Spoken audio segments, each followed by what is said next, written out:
as the chemicals that take us higher. വാസ്തുദോഷം എങ്ങനെ മനസ്സിലാക്കാം? ഒരാൾ ഉന്നയിച്ചിട്ടുള്ളൊരു ചോദ്യമാണിത്. ഇപ്പം നമ്മളൊരു വീട്ടിൽ താമസിക്കുന്നവരാണെങ്കിൽ നമുക്ക് അവിടെ പലതരത്തിലുള്ള ബുദ്ധിമുട്ടുകൾ ഉണ്ടാവുക, സാമ്പത്തിക പ്രശ്നങ്ങൾ നേരിടുക, അല്ലെങ്കിൽ മറ്റു തരത്തിലുള്ള അസുഖങ്ങൾ ഉണ്ടാവുക, അതുമല്ലെങ്കിൽ നമ്മുടെ സ്വസ്ഥത നഷ്ടപ്പെടുക ചുരുക്കത്തിൽ.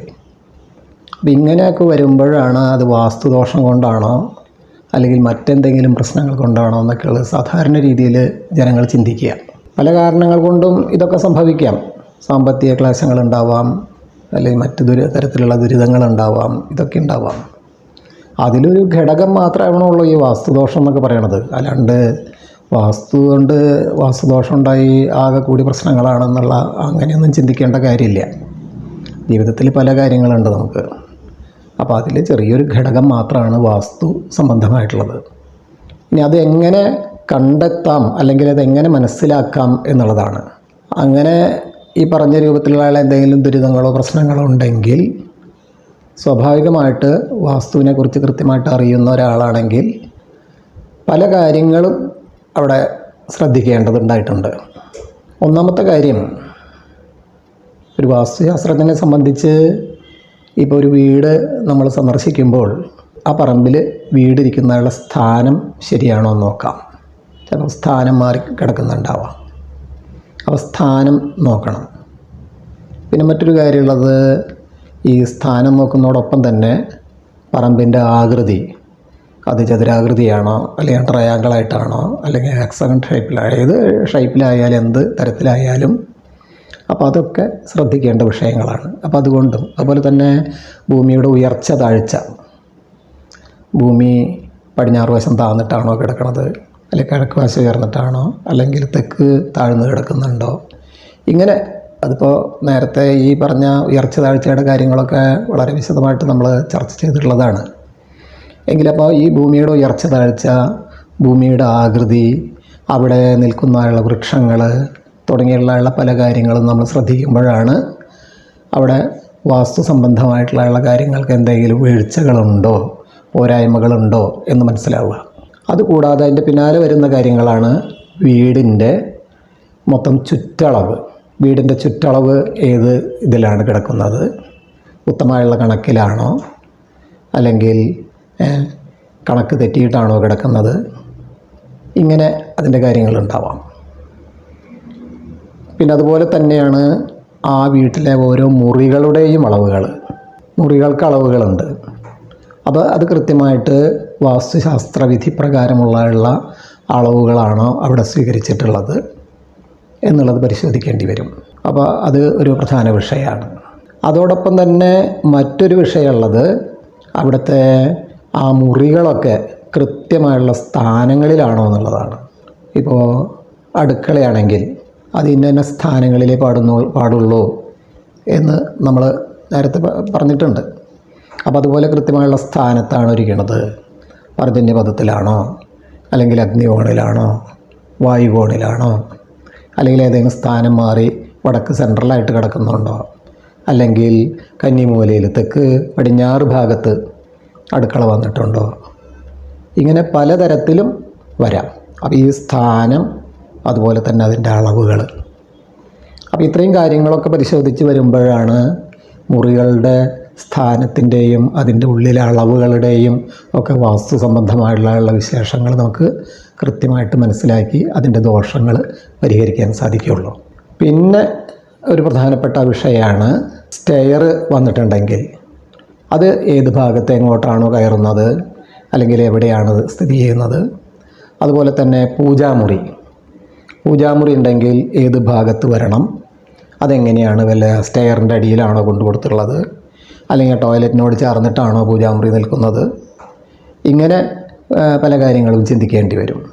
അതിങ്ങനെ പൂജാമുറിയുടെ സ്ഥാനം, കിച്ചൻ്റെ സ്ഥാനം, അതുപോലെ തന്നെ ബാത്റൂമുകൾ കറക്റ്റ് കന്നിമൂലയിൽ തെക്ക് പടിഞ്ഞാറ് മൂലയിൽ ബാത്റൂം വന്നിട്ടുണ്ടോ അല്ലെങ്കിൽ നേരെ മധ്യത്തിൽ വന്നിട്ടുണ്ടോ, ഇങ്ങനെയുള്ള പല കാര്യങ്ങൾ കൂടി അവിടെ വാസ്തുശാസ്ത്രം പരിഗണിക്കേണ്ടതുണ്ട്.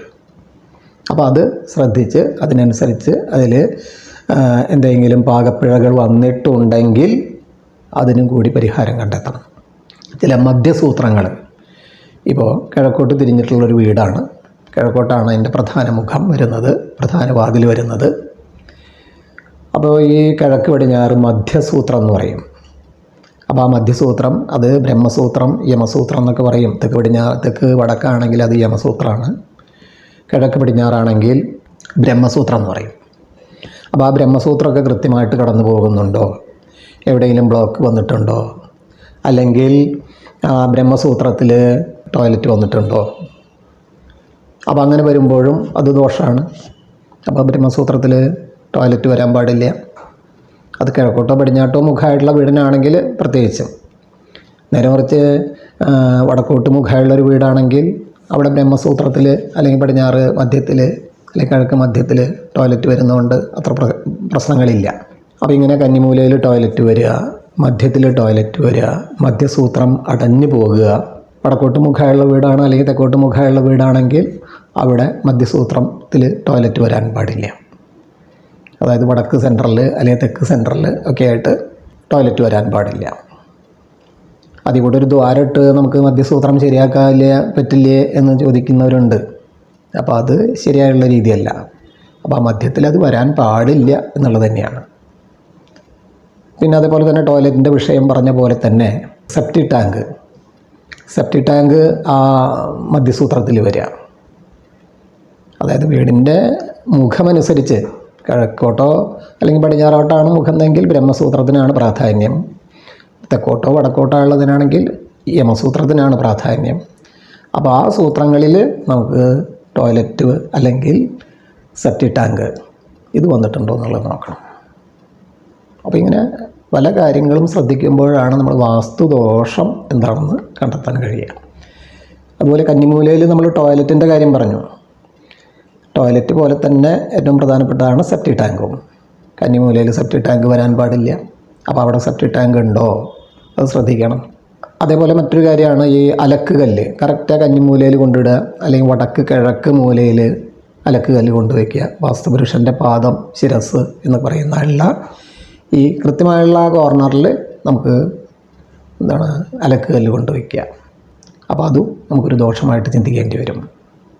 അപ്പം ഇങ്ങനെ ഈ 4 മൂലകളും അതുപോലെ തന്നെ മധ്യസൂത്രങ്ങളും ഇതെല്ലാം കൃത്യമായിട്ട് പരിശോധിച്ച് വരുമ്പോഴാണ് എവിടെയാണ് നമുക്ക് വാസ്തുദോഷത്തിൽ അപാകത പറ്റിയിട്ടുള്ളത്, അല്ലെങ്കിൽ വാസ്തു സംബന്ധമായുള്ള കാര്യങ്ങൾക്ക് അപാകത പറ്റിയിട്ടുള്ളത് എന്ന് തിരിച്ചറിയുമ്പോഴാണ് അവിടെ വാസ്തുദോഷമുണ്ട്.